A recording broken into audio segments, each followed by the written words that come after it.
Welcome to our channel. Today we how to activate a reverse proxy with Traefik on VPS detailed guide step by step clearly. Start by logging into your VPS via SSH using a terminal or command prompt. Enter the command to connect, replacing user and your _VPS_IP with your actual details. Once connected, ensure your system is up to date with the relevant package manager. Use the command to update all packages and install any necessary dependencies. Next, you will need to install Docker if it's not already installed. Use the command to install Docker, followed by the command to start the Docker service. Verify that Docker is running by executing the appropriate command.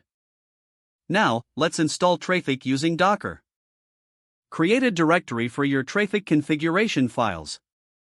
Navigate into the directory you just created. Create a new file named dockercompose.yml using a text editor.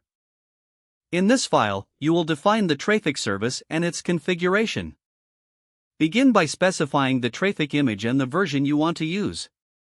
Add labels to the Traefik service to configure the web server. Set up the networks and volumes needed by Traefik. Next, define the command parameters to allow Traefik to access your Docker containers. Include the ports that Traefik will listen on, typical ones being 80 and 443. After saving the dockercompose.yml file, start your Traefik service.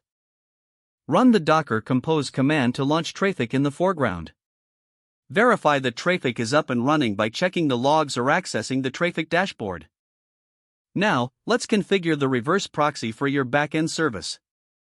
Create a new directory for your backend application. Navigate to this directory and create a Docker file if it's a custom application. Add the necessary configuration for your application in the Docker file. Next, create a dockercompose.yml file for your backend service as well. Link your backend service to the Traefik network defined earlier. In this file, define the service name and specify the image for your backend. Add labels for Traefik so it knows how to route traffic to your backend service. Don't forget to like this video and subscribe to our channel for more step-by-step tech guides.